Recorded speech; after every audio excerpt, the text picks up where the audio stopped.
Thank you very much, ladies and gentlemen. I know that this past spent, but if you look at it very carefully, you see that everything we started from yesterday is really coming to some sense of a climax here.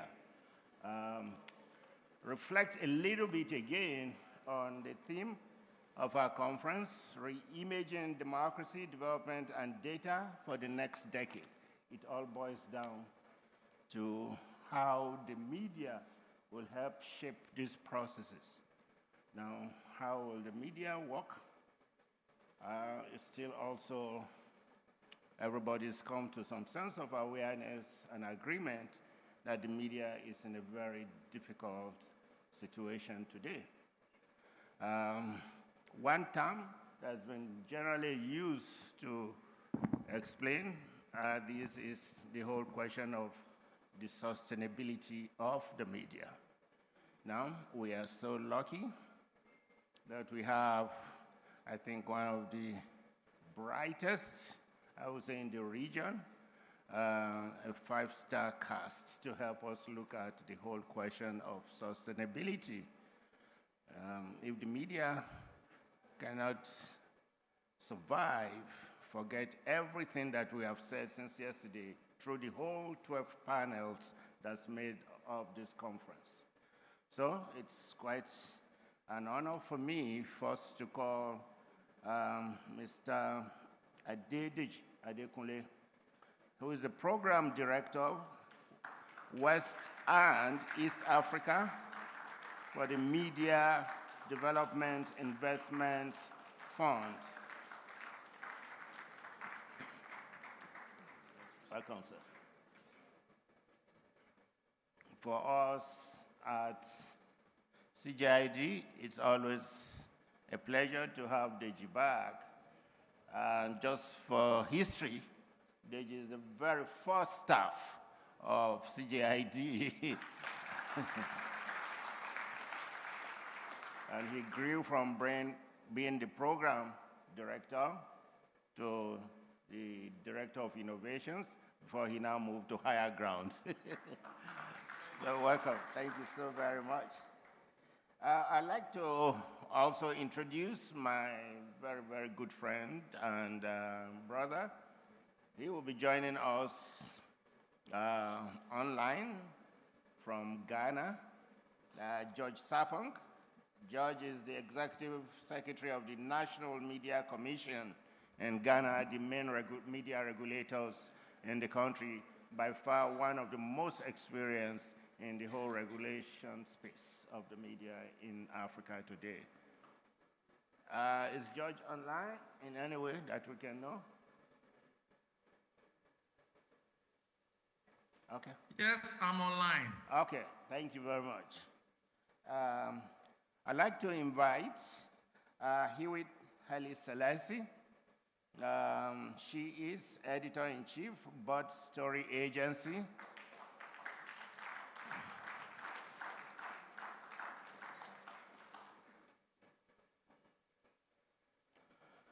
Welcome, thank you. Last but not the least, I'd like to bring probably our chief host here today, the guy who helped to put a whole lot of the process you are seeing since yesterday through today, Mr. Akintunde Babatunde.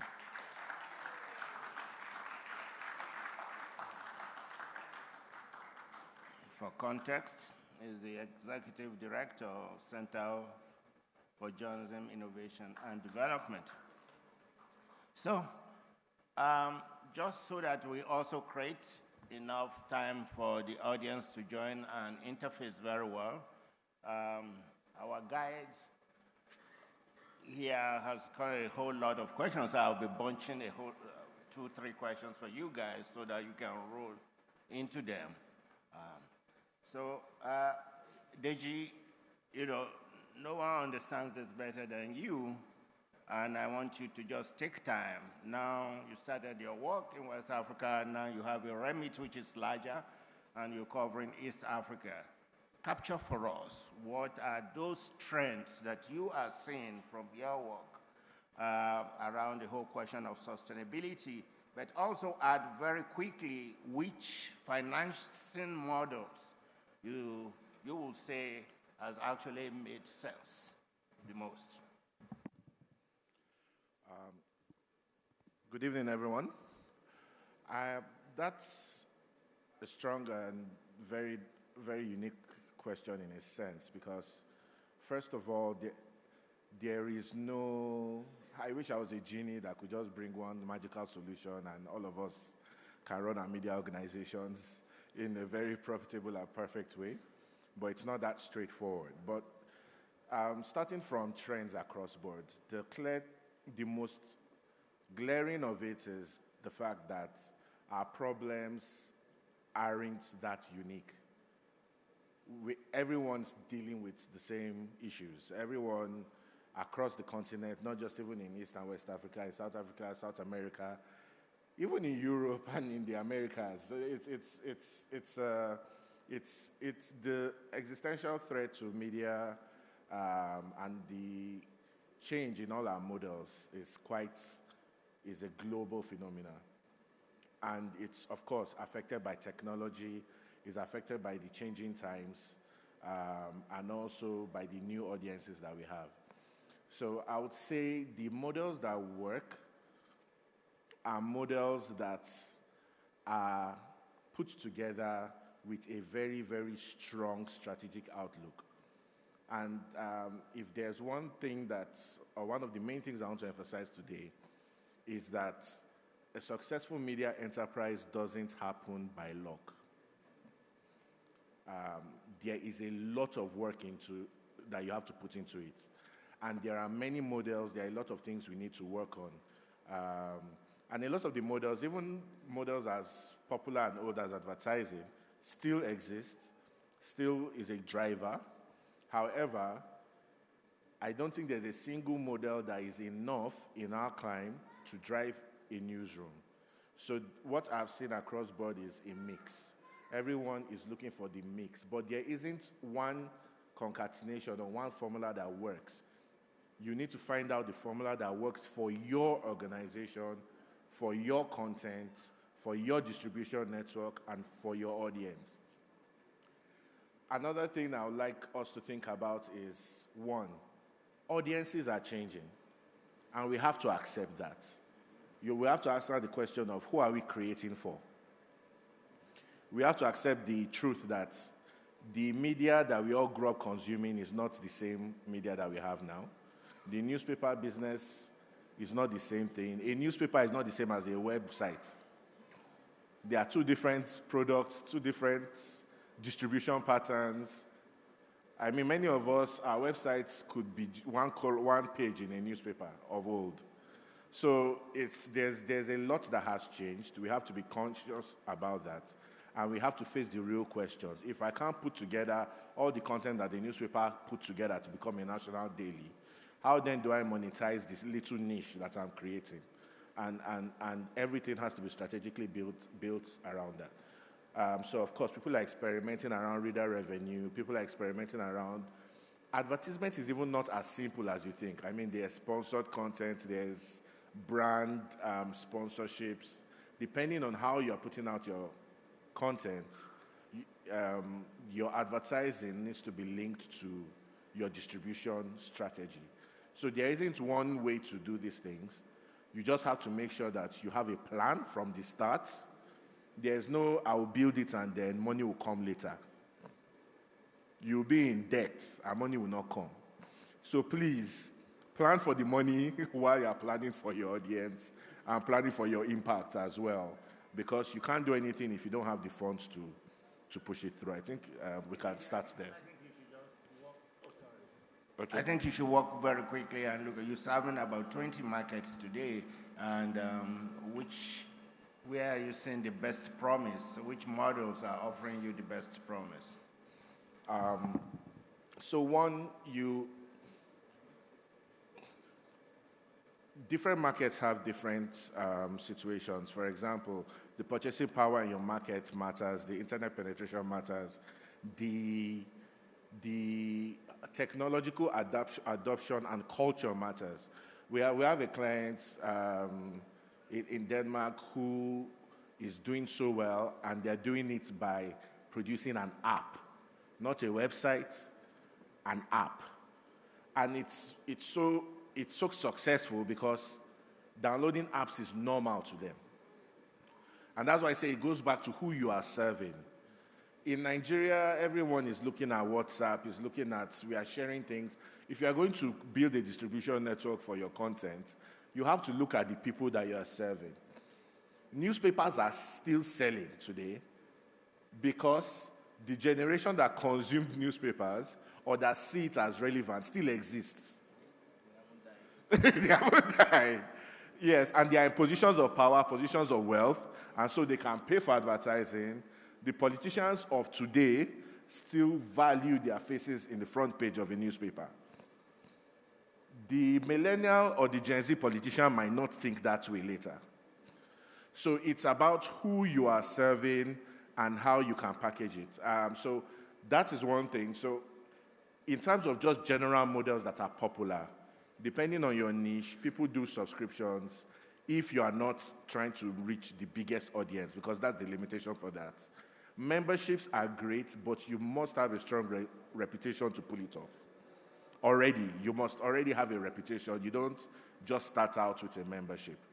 And then, of course, there are many models, like I said, of the commercialization of content. But one thing I think is working everywhere is congregating people around issues, being the public square. Event seems to be doing well no matter what country. I don't think I've seen anywhere in the world where media organizations that convene or use that convening power have found out that events don't work here. They work everywhere. Human beings want to come together, solve problems, share ideas, and that is one of the tools, in fact, one of the key functions of us as the Fourth Estate, the power to convene. And I think if you can do it profitably, that's a way to go as well. Thank you very much, Deji. George, I'll come back to you later. I want to go to Hewitt at this point. You run the Board Story agency, which distributes content, really, across multiple digital platforms, right? And the question here we'll have for you is, how do you maintain sustainability while navigating algorithmic shifts and platform dependency? And if I must add very quickly, what models within these shifts have proven most effective in generating revenue for you?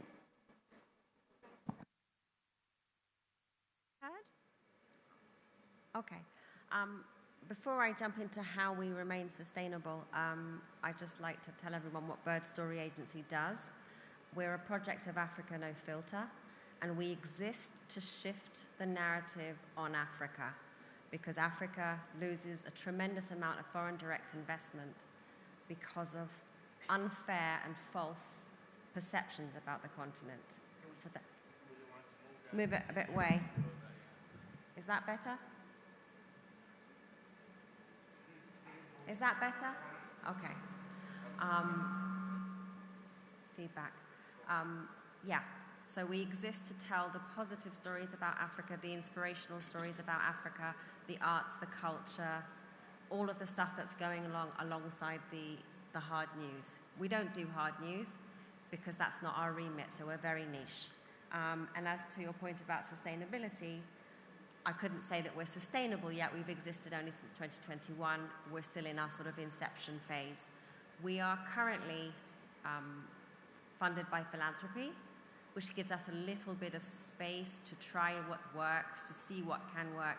And going forward, I believe that we'll be funded by a portfolio of different methods. You mentioned the subscription model, and I'd love to hear more about that, because from what little research I've done, the subscription model is very limited on the continent. I was going to say how many in the room are subscribed to anything. I don't know if any of you are subscribed to Netflix. Anyone in the room?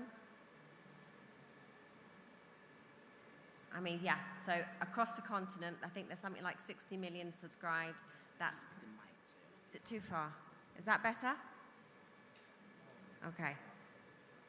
Closer? Is that good? Okay. I know how important it is to be on the mic. I was a radio producer at the BBC for over a decade, so I understand your pain. Less than 1% of Africans subscribe to things like Netflix. So much as I would love to think that all of you would pay $2 a month, $1 a month, even less, that's not really how things roll. And there really has to be, I do think subscriptions can work, but we need to be really, really niche and really appeal on an emotional level that people feel involved in that conversation. I think there's challenges of algorithm and so on. It's everywhere. As my colleague said, it's Europe, it's the US, it's the BBC, it's Al Jazeera, it's CNN. They're all facing the same challenges. And we're all facing the same challenges of being reliant on platforms. If Facebook or Meta stops existing tomorrow, if X stops existing tomorrow, if Insta, whatever, we're all going to be suffering the same thing. That's why we're trying to push our continent to media partners to say, look, we know it's expensive, we know it's hard to do these video features on culture, on human stories, on inspirational women. We can provide that for you in broadcast quality and you can run with it. And I guess it works for now because people understand the mission. Most Africans understand the need to tell the story of our continent ourselves. For that to be told by young people, to be told by women, to be told by people in the rural areas, to really get that mix. Because the day-to-day news diet that we have is pretty depressing. And many of us have news fatigue and we come home in the evening and we don't want to see the horrors of what's happening in Sudan or whatever. We want something amusing, something light, and hopefully Bird can offer that. So that's kind of where we have our strength. Did I answer your question? Yes, I just want to know your profitability is coming from where? Well, right now we're philanthropically funded. So we're not profitable, we're not for profit. We're still kind of in our exploration phase. As I said, we were launched during COVID in 2021. We have a small, young, lean team. And just to give you an idea of how young my team is, we had an outside speaker a couple of weeks ago, a former colleague of mine, you may know him, Alexis Akwajiram from Semaphore Africa, and he was talking us through the different modes of journalism, and he said some stories just need pictures, like 9/11. And there was silence in the virtual room, and I said, I fear that most of the people in this room don't remember 9/11 and don't know what happened. So I'm constantly reminded of the youth of our audiences if we want to remain sustainable, because as my colleague said, the newspaper readers may not be with us in 20, 30, 40 years. Okay, we'll come back to explore more of these dimensions. George, I still want you to hold on. Since you are a regulator, I would like to bring Akintunde in at this point.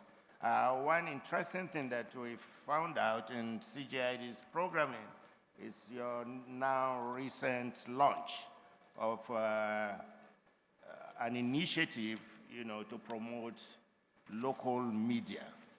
So I get my question here, two questions actually, and one is, this has been termed the Local Media Sustainability Fund, and please share with us what gaps you are seeing in Nigeria and Africa that this kind of initiative hopes to address. And secondly, what category of local or subnational organizations will be in best place to benefit from this initiative? Right, thank you very much, sir.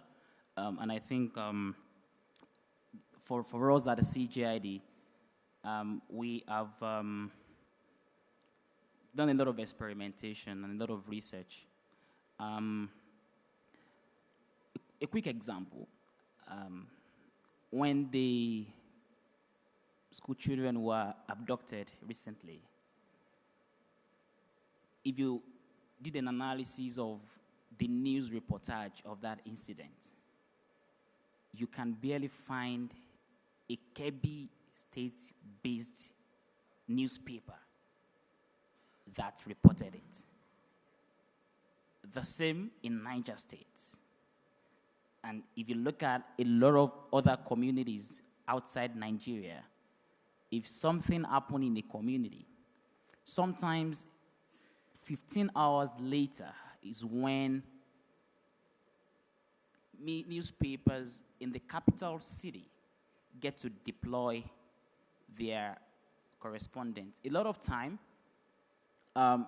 in Nigeria, for instance, you probably have even major newspapers who have, no major newspapers have correspondents in each of the 36 states of the country in Nigeria, and same for other countries in Africa. So you have probably a journalist or correspondent or freelancers who are not even full-timers, who probably are covering regions. So editors would say, oh, this state is not far from this state, so you are there. If there's a story, you go there. That's how it works.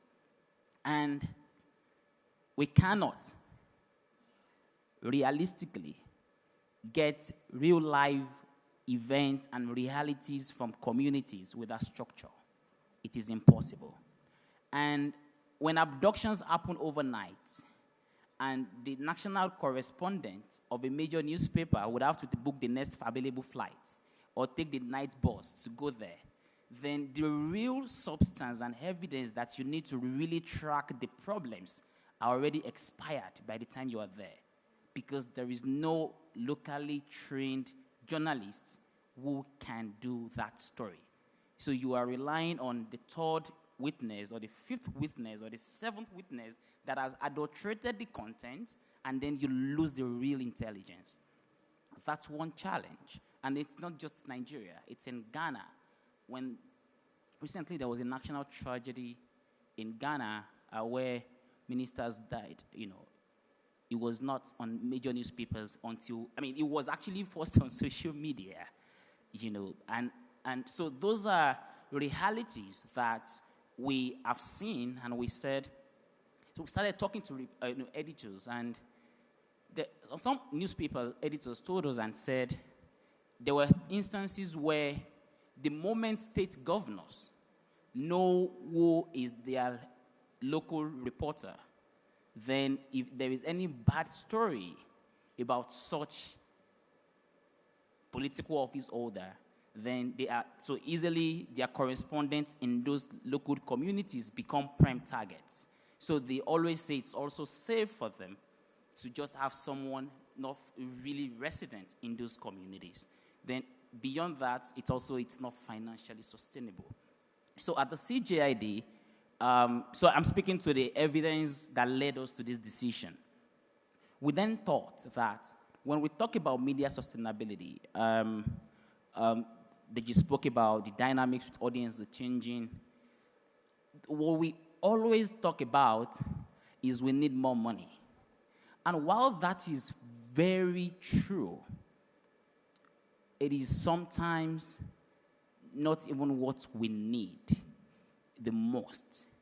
There are many, the second challenge, and we wanted to understand how the media has reported conflict in Nigeria in the Lake Chad quadrangle. Some of the reports that were published in 2014 in Niger Republic, the websites are down.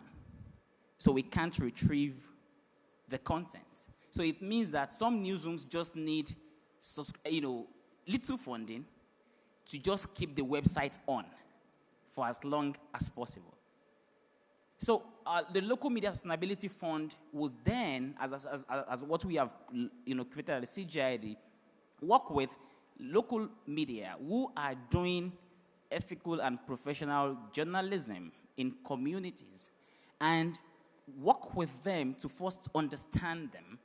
So if there are some whose challenge is only technical support to keep things running.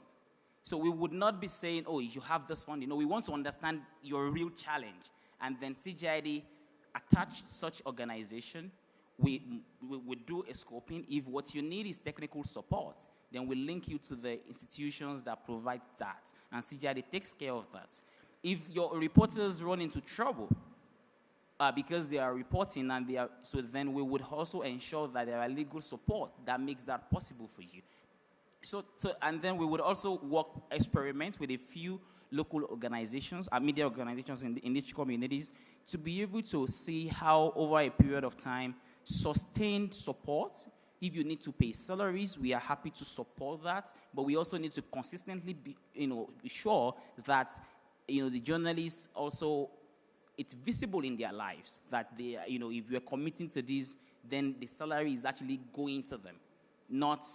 And it will be, so it's a lot of structure that we are looking at, and we are not experimenting with 1 million at a time. We are only looking like, 5, 10, and see if that model works. And if in the next 1 or 2 years, we can get real on-the-ground reporting from communities, by communities, not by, major platforms who just get from the third, seventh witness before they report stories. Coming back for some more details. Yeah. And I want to delay George as much as possible, since he's a regulator and he can answer his own questions against the background of what everybody has said.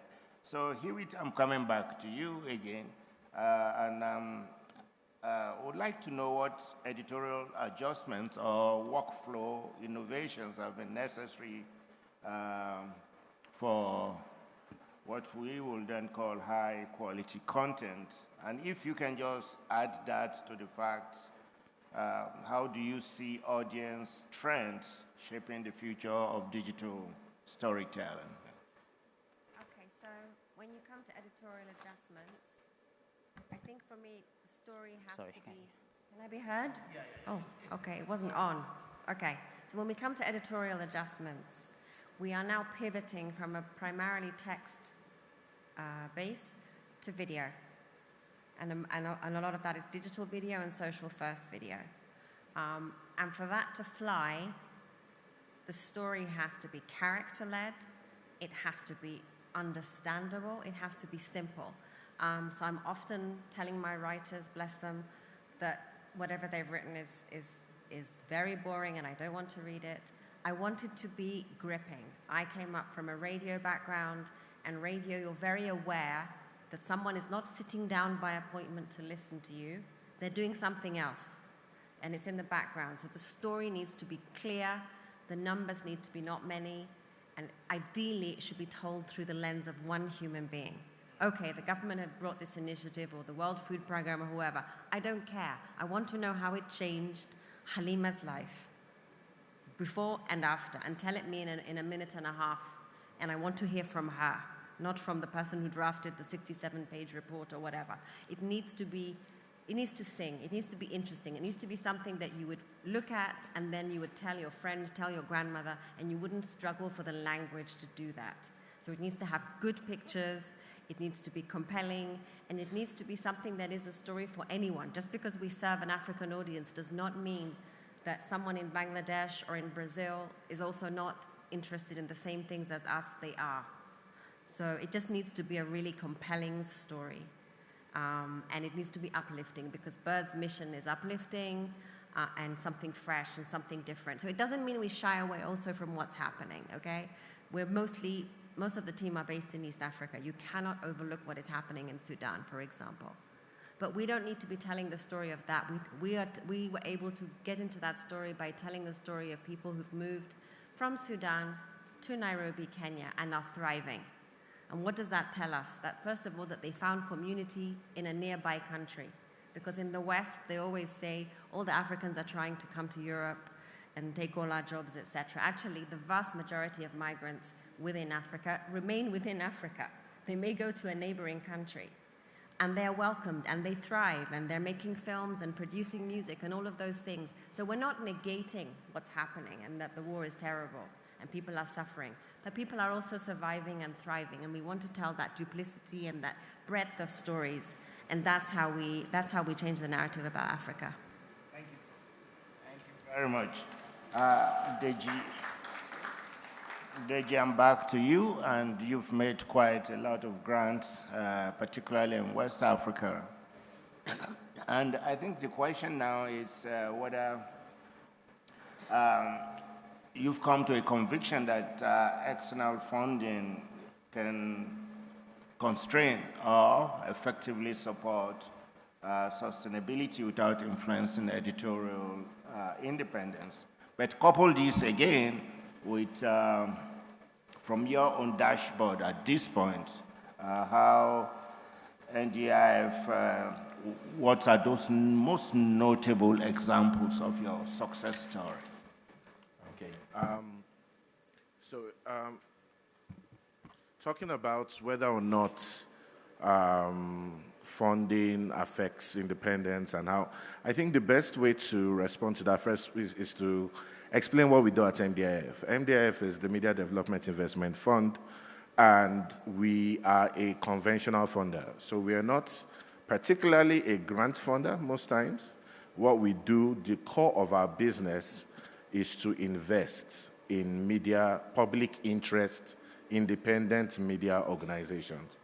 And how do we do that? Like any investor, we do a loan or we do equity. So we give you money and we get shares into the business, and we exit after you're doing very well and you can buy us out, or however you want us to exit. So, and then of course, if it's a loan, you pay it back.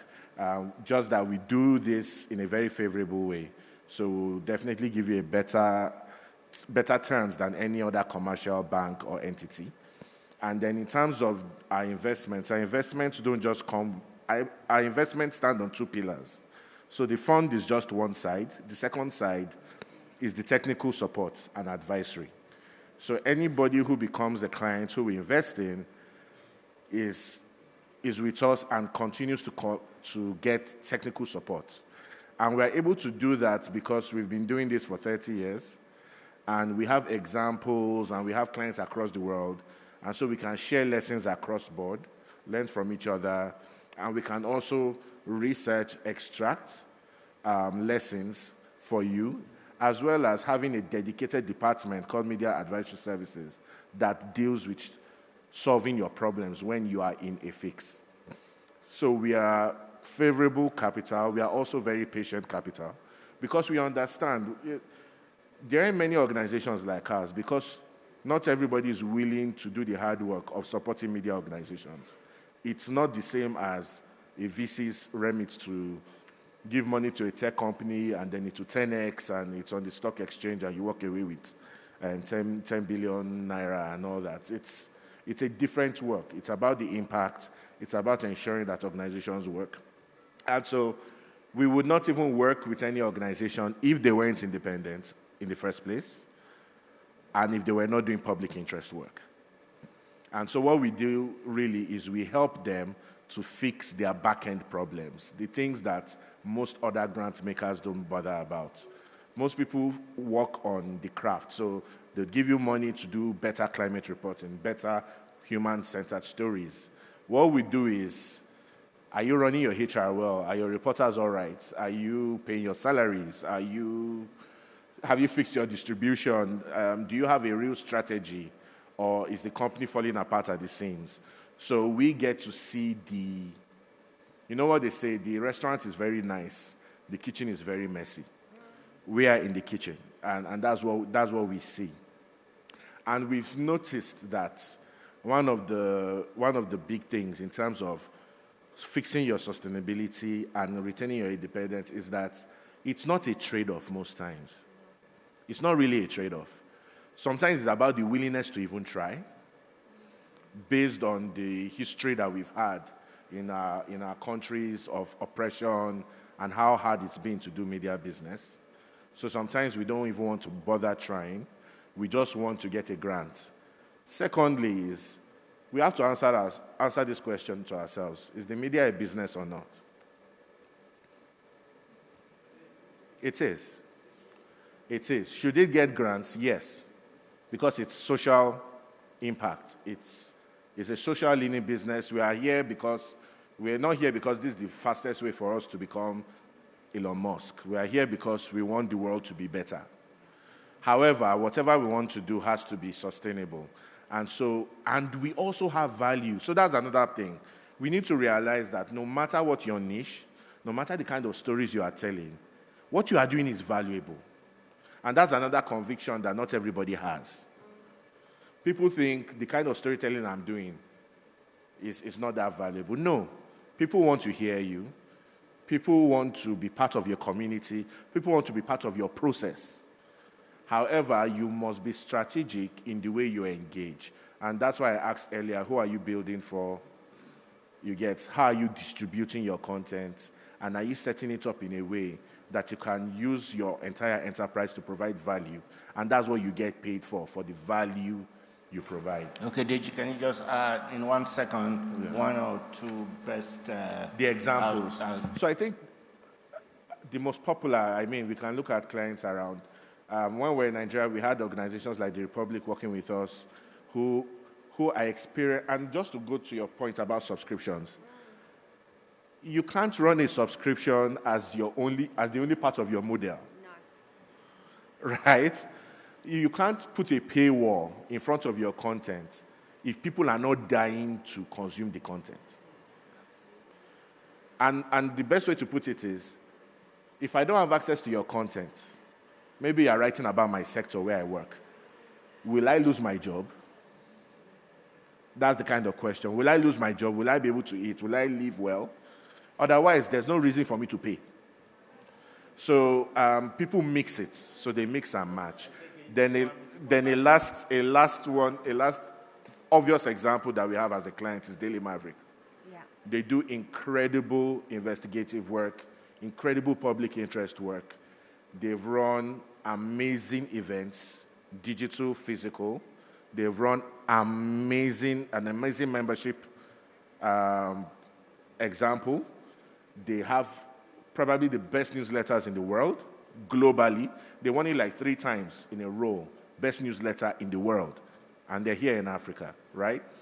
And they keep going forward. Now, I'm not going to tell you that Daily Maverick they're just lounging in pools of money. No, they are also still getting grants. They are also still having commercial clients. It's about how well you strategically put this all together. So that's an easy example to say that you can do hard-hitting, serious work and actually strategically maintain an organization that is healthy and can make impact. Thank you very much. I'll now like to shift it to hear how someone who is sitting in media management from the perspective of government as a regulator is seeing everything that we're talking about. So, George, I've not forgotten you. I'm just hoping that we lay the ground for you to be able to make a very thoughtful intervention. So here is what we'd like to hear from you, George. What regulatory conditions are essential for building a healthy and financially viable independent media ecosystem in the digital era? And I want you to extend your reflection on how can national institutions help create incentives for innovation, for sustainability, and perhaps professional standards. Thank you very much. And first of all, let me thank CGID for offering me this opportunity, and also to you, my brother Dapo. As you keep postponing me, I think that our friends need to know that only a grandfather can do that. I think it's good for them to know that my mother's father is Yoruba. And so when you choose to silence me when you decide, that's my grandfather taking decisions. But coming back to the issues at stake, I think that our colleagues have shared with us some really brilliant perspectives that we can on. Regarding what I consider as the essential regulatory conditions, I think there are a number of us can easily tell. Number one is progressive legislation. Constitutional and legal protections for press freedom and access to information legislation. And also a progressive judiciary.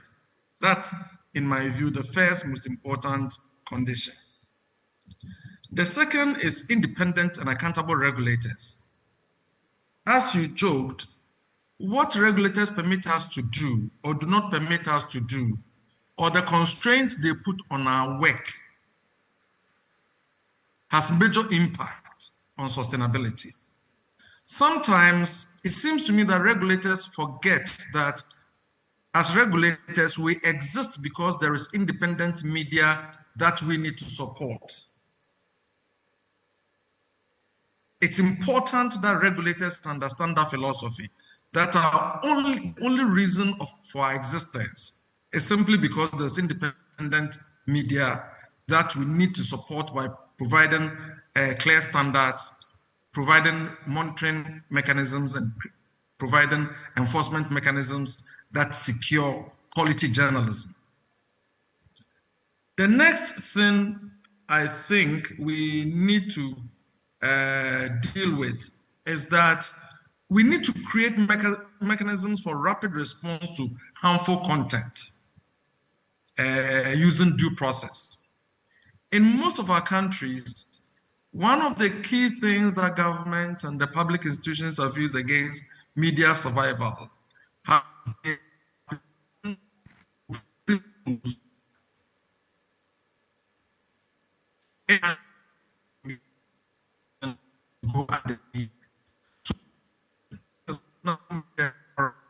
we need very transparent rules on how we address questions of content.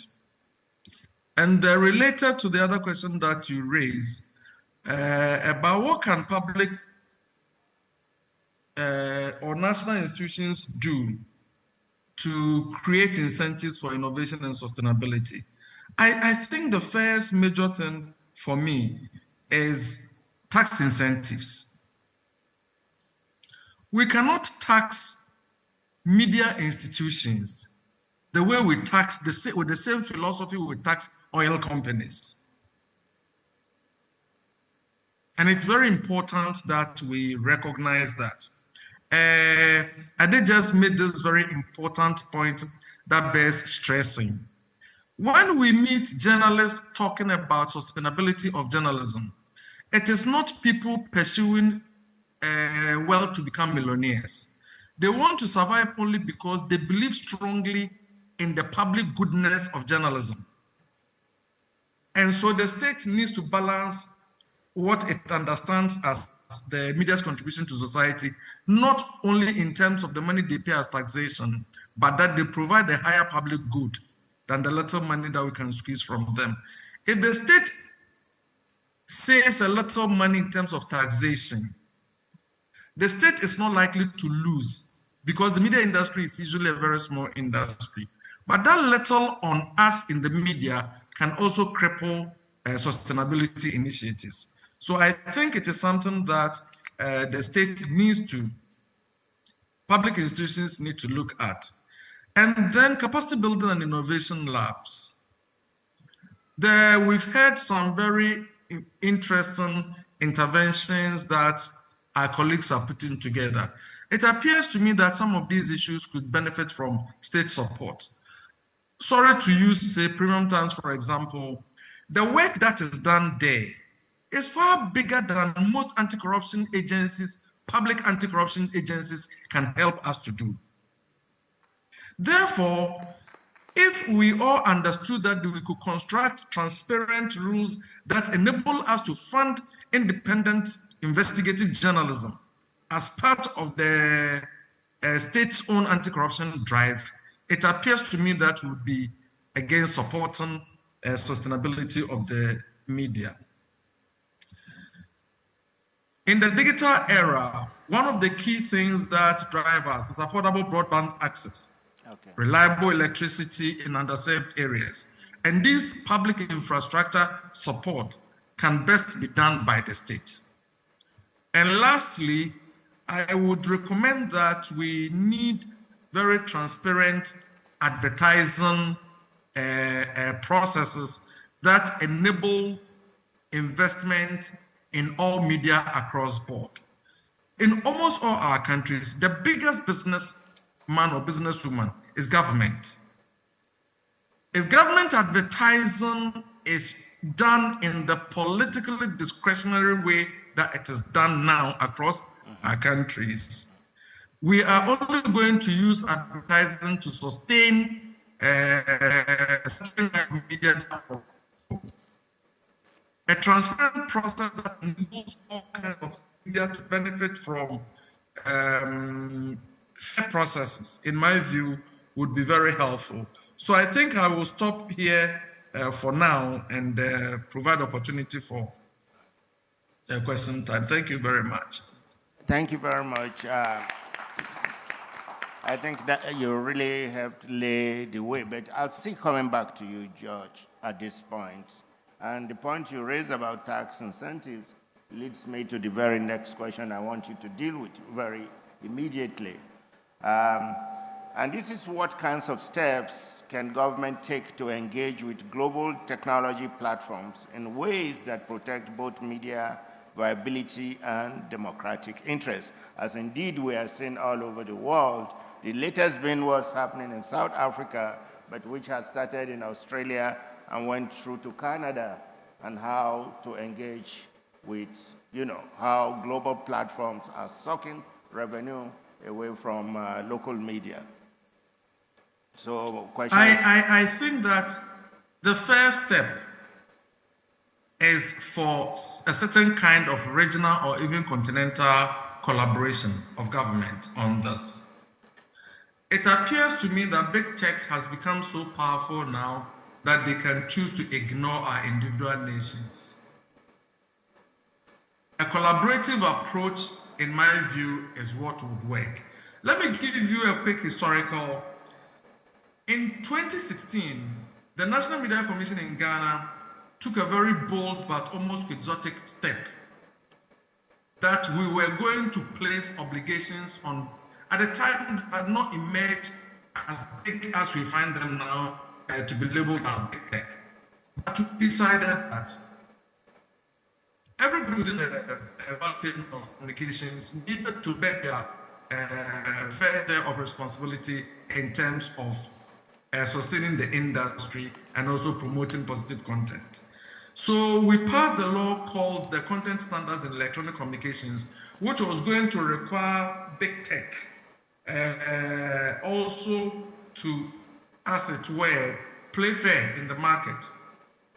Ghana Supreme Court declared the law unconstitutional on grounds that were very funny to us. Interestingly, this was in November 2016. By June 2017, Germany had adopted the same philosophy in what became the Network Enforcement Act, which later became EU-wide piece of legislation, as in the Digital Services Act. Right. We strongly feel that our nations need to come together and develop a collaborative framework for how we can engage with big tech in terms of their governance and how they impact on the sustainability of our local media. Thank you. So, George, would you say, sorry, I'm not trying to abridge the appreciation of the audience. Will you be open, and I'll throw this back to Akintunde now, but will you be open working with institutions like CGID, for instance, and other regulatory bodies in the sub-region for an ECOWAS approach to engaging with big tech in this regard? I think you posed the question lightly and in a friendly way, as if I have a choice. I do not. If we have to protect our society, if we have to protect our democracy, if we have to protect our development, if we have to secure the safety of our people, it is a must.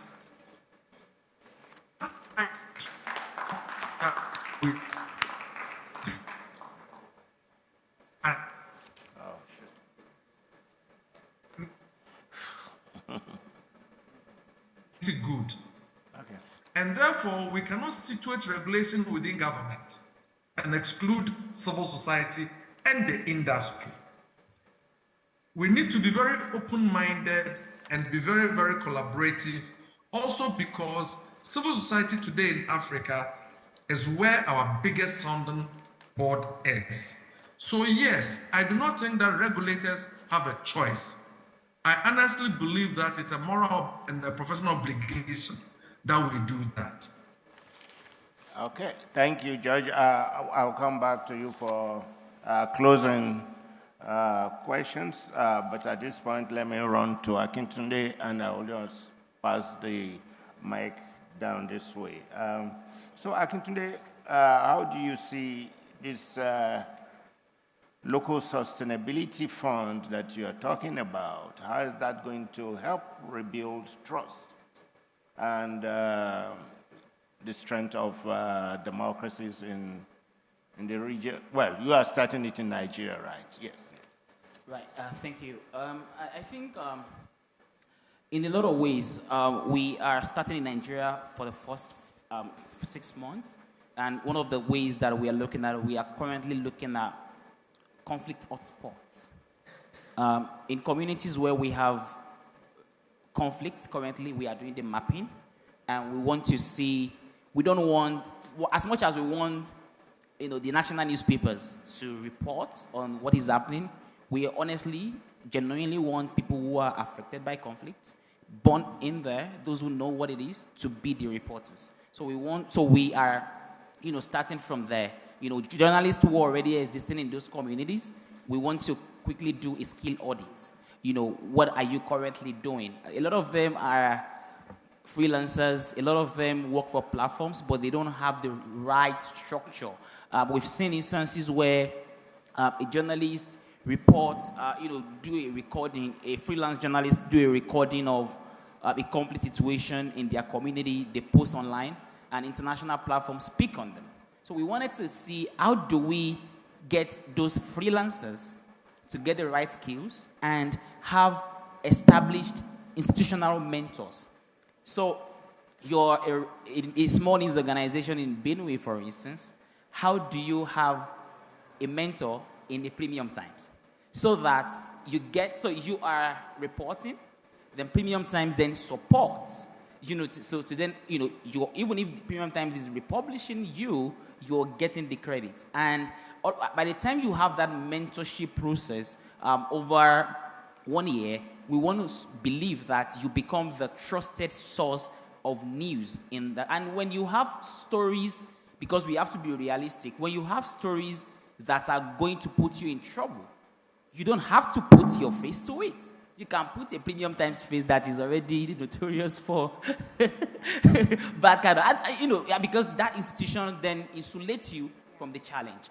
And then what we are also doing, because we have an existing Leaks NG coalition, okay, where, if you're a whistleblower, you can anonymously send a tip into that process. So we are also going to ensure that if there are big stories that are very big and going to be nationally consequential, we are going to work within such coalition to make sure that you agree on a date and a time where such stories are going to be published. So that way, if they want to come after, it's easier for a bad actor to come after you as an individual. But if you have that community, that then it insulates you in a lot of ways. So that's how we are starting. We are starting with communities with conflict hotspots, and concurrently, we are also looking at communities that have challenges with democratic regression in the sub-region. So we are looking at Nigeria, but we are also expanding that. So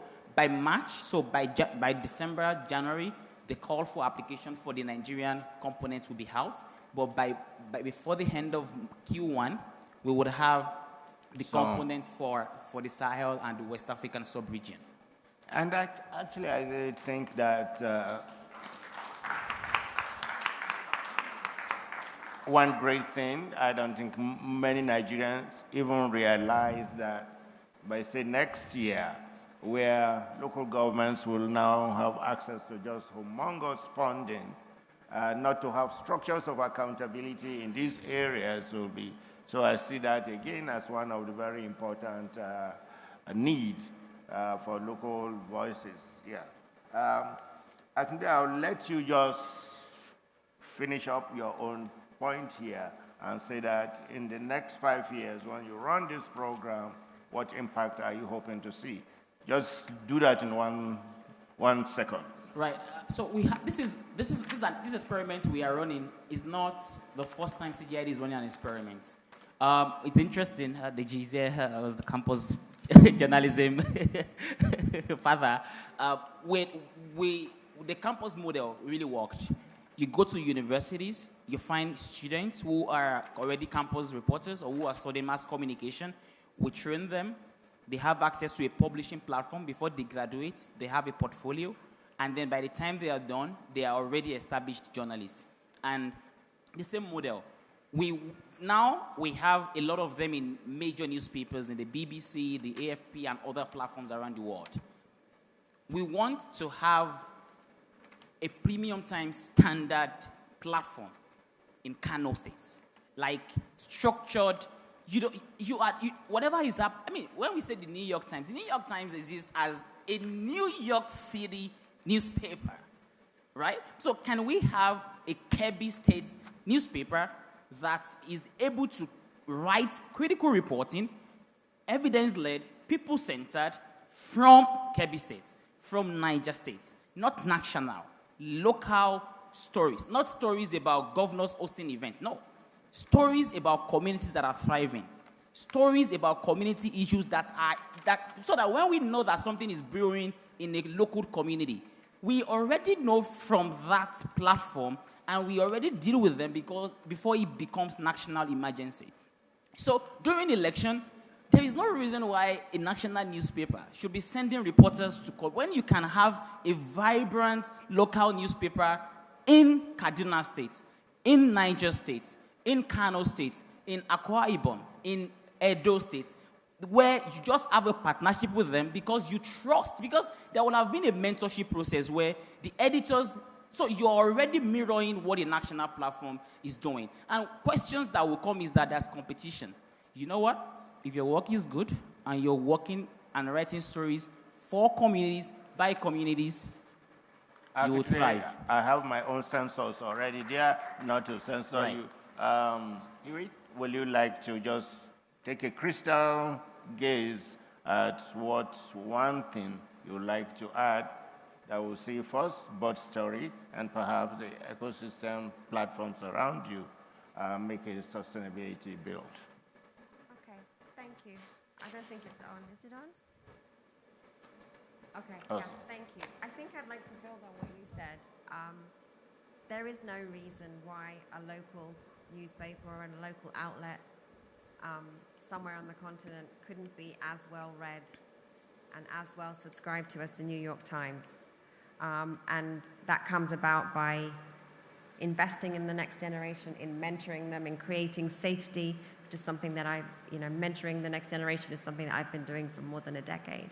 And I think that's really something for us to invest in, but also believe in, because it's that old proverb, until the lion learns to write, the story will always glorify the hunter. We need to tell our own stories, and we need to tell them with excellence.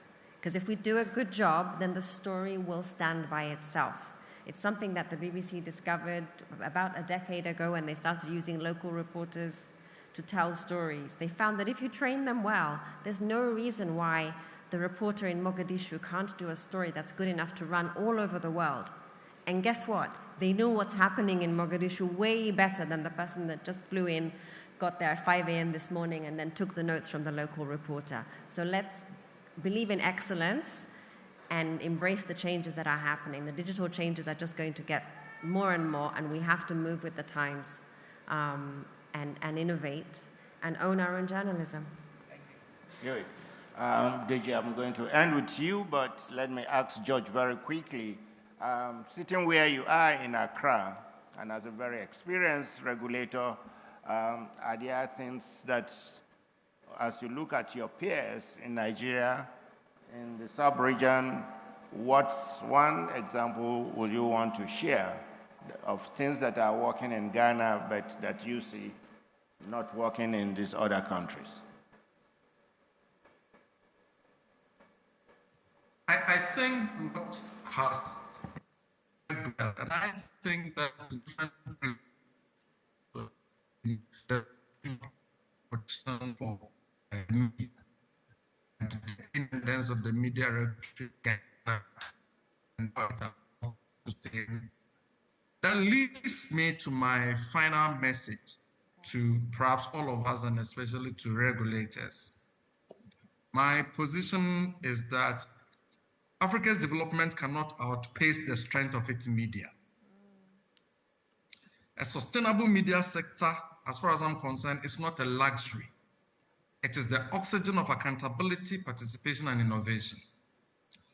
So our regulators carry a profound public duty to work openly with civil society and the media industry to build transparent, forward-looking policies that do not restrict the media, but empower it to grow, to question and to illuminate the path of our collective progress. And this is a charge regulators must not fail. Thank you. So, Deji, clearly what you have said and what your colleagues here have said is that sustainability is not merely a question of economic. It has political dimensions, has technological dimensions, it has ethical dimensions. Just walk us through this lane, how the future, what you see as a future outlook. I think, because I don't have too much time, but I would say we have to be masters of the technology of our ecosystem. We must participate actively. It is good that we are doing that with AI already, and everyone is being quite active and trying to experiment already. So that is good. We've learned from our mistakes in the past. But while we do it, I think the final word I will give is this. There's a mentality, there's a mental shift we need to go through, which would affect how we do everything, how we tell our stories, how we distribute, and that is we need to move from that sense of detachment from our audience into that sense of partnerships. We need to move from being saviors of our audience to being servants to our audience. We need to create content that they relate to, and that's what will build that trust that we don't have. So in everything we are doing, like she said, when you are telling the story, how does it resonate to someone who is busy doing something else? How does it resonate to the people in the grassroots? And how does it resonate to the international organizations and the international audience as well? I think that audience-centric thinking feeds everything end to end. If you really get out of yourself, because your stories are already valuable. That's the truth. If you can just get that connection back, everything else falls into place. Thank you. Well, thank you. By the kind and generous support of the compeers, they've asked me to offer 2 questions out there. If we have 2 questions, then somebody's already out there. There's a lady there. And well, it looks like only ladies are doing.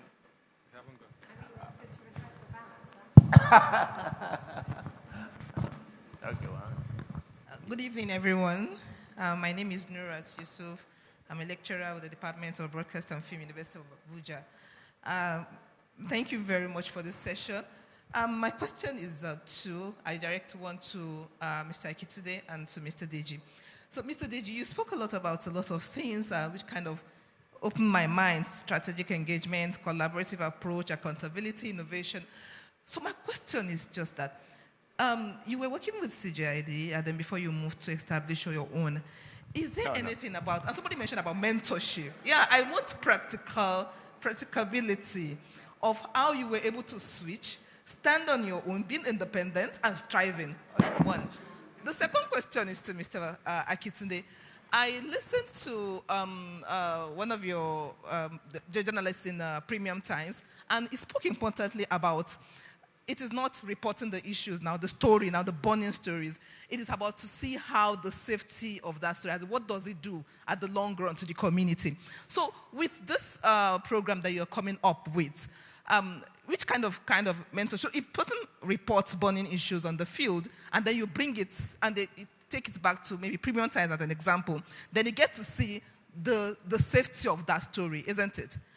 I want to get the picture of it so that people will be in tune with what you just said now. Just in 1 minute, please. What do you mean, safety of story? Yeah, the safety. What I mean, the safety means that when you report the story, instead of just bringing it out to the public, which might cause a damage at the long run, looking at what the journalist said on Premium Times, that it is not now reporting the story that is the main issue now, to see how it doesn't cause a more damage to the community where you're reporting the stories from. I don't know if you get my point now.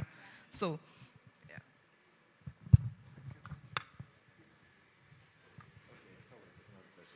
But all right, I'm not on my own. Yeah, so I work for the MDIF, so I'm still an employee. But what I can say is everything I'm doing now is built on the knowledge from every phase of my career. So everybody's individual journey is a journey. And it's how we apply ourselves to learning and also pouring back what you've learned to other people as well. So learning, sharing information, and staying connected.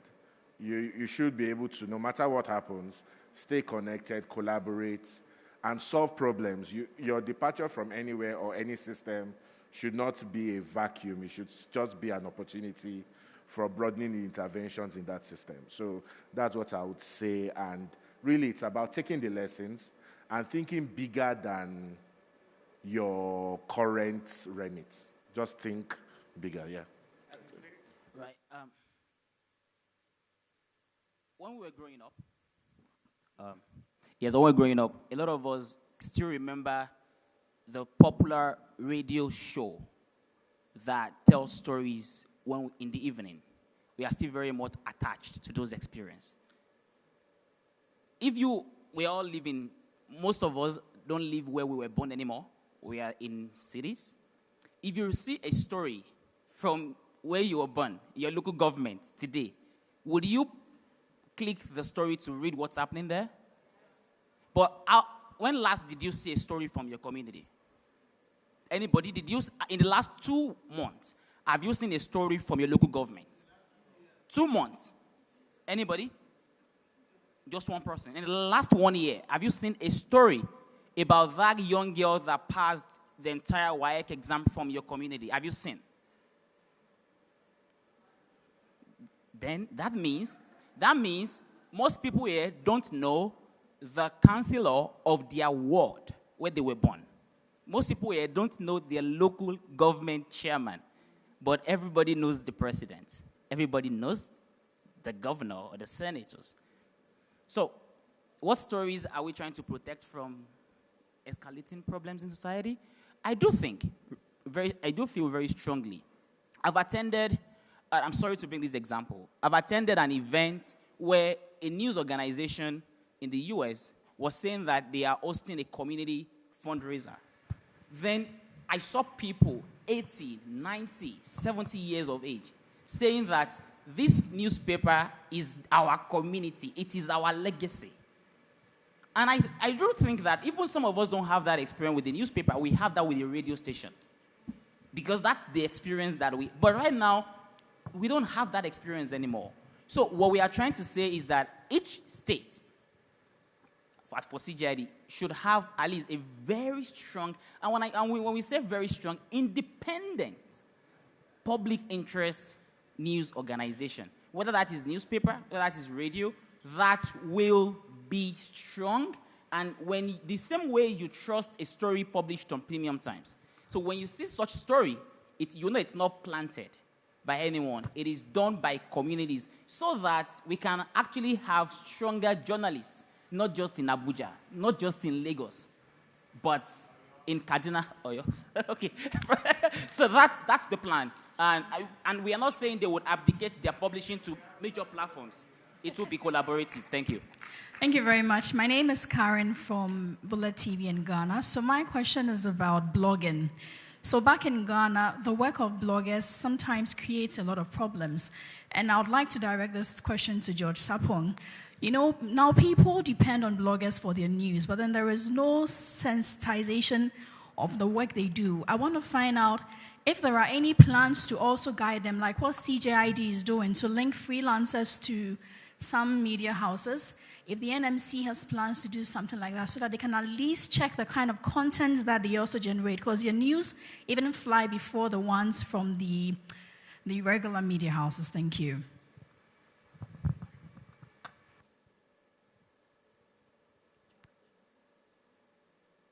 George, that's for you.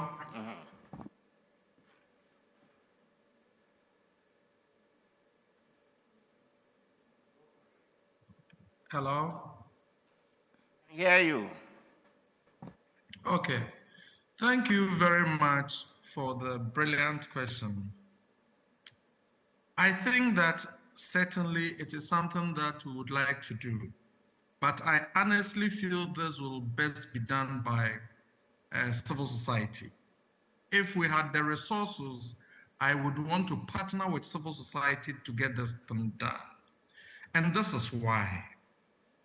Sometimes we take our freedoms for granted, and we have to be extremely careful which part of our work we cede off or even let regulators lead.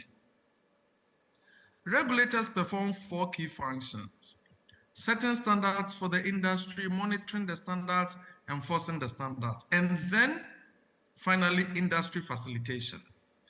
All these that we do, if you left the regulators alone, they would lean towards government. And that is why a strong civil society partnership is the way forward.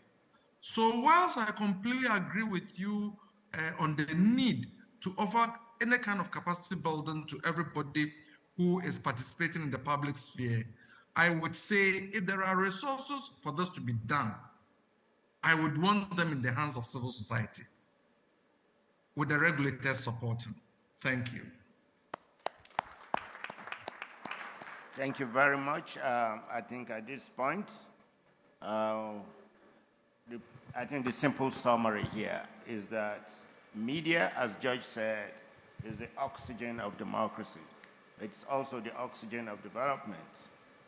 If we don't have strong media, forget it. Everything is gone. But at the heart of that media is also the question of sustainability. If we cannot sustain the media to be independent and professional, it's also a failure. I think what our panelists here have done is to tell us, help illustrate for us how sustainability takes an economic implication, advertising, or other forms of revenue models. We've also spoken, in some sense, about the political meaning of sustainability, because indeed, government can also, through bad laws and so on, crush media. Of course, there's also the technological implication of this. Where big technology firms can vacuum the whole revenue basis and also create toxic environment through disinformation and all that. Not to forget the ethical implications of sustainability, where even by our own practices, through just sheer corruption of professionals, nobody really wants to be a client or buy your newspaper or even attend to your radio station. So this is the total dimension of sustainability that this 5-star panel has helped us, and I want you to help join me in saying a big gratitude through